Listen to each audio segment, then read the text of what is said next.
दुर्योधन ने कैसे और कब दिया अर्जुन को जीवन का दान।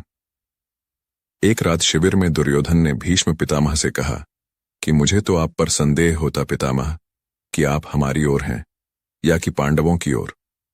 मुझे लगता है कि पांडवों के प्रति आपके प्रेम के कारण आप पांडवों पर आत्मघाती प्रहार नहीं कर रहे हैं।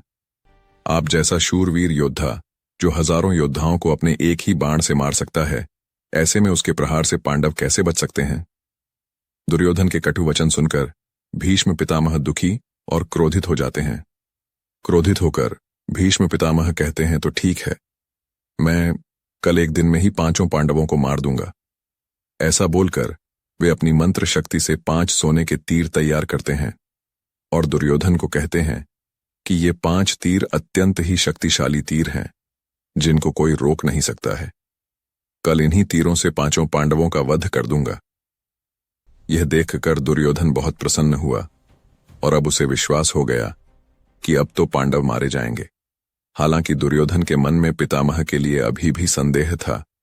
वह सोच रहा था कि हो सकता है कि पांडवों के प्रेम के प्रति पितामह यह तीर का उपयोग ही नहीं करे या एक रात में ही यह तीर कहीं गायब हो जाए। इस तरह की शंका के चलते दुर्योधन को एक तरकीब दिमाग में आई। उसने पितामह से निवेदन किया कि आप इन 5 तीरों को मुझे दे दीजिए। मुझे आप पर बिल्कुल भी भरोसा नहीं है। मैं यह तीर आपको केवल तभी लौटाऊंगा जब आप कल युद्ध के लिए तैयार होंगे। तब तक के लिए यह तीर मेरे पास सुरक्षित रहेंगे। पितामह ने दुर्योधन की बात मान ली और उसे तीर ले जाने की अनुमति दे दी। दुर्योधन उन 5 तीरों को लेकर अपने शिविर में वापस लौट आया और अगले दिन का इंतजार करने लगा। अर्जुन ने मांगा अपना वरदान। उधर पांडवों के शिविर में यह खबर पहुंच गई कि भीष्म पितामह चमत्कारी तीर से पांडवों का वध करने वाले हैं। श्री कृष्ण अर्जुन को सारी बात बता देते हैं। तब श्री कृष्ण ने अर्जुन से कहा कि तुम अभी जाओ और दुर्योधन से वे 5 तीर मांग लो। अर्जुन कहता है कि आप कैसा मजाक कर रहे हैं, भला दुर्योधन मुझे वह तीर क्यों देगा।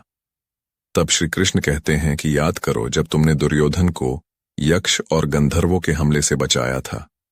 उस वक्त दुर्योधन ने तुमसे कहा था कि जिस तरह तुमने मेरी जान बचाई है, मैं तुम्हें वचन देता हूं कि आवश्यकता के समय तुम मुझसे कुछ भी मांगोगे तो वह मैं तुम्हें दे दूंगा।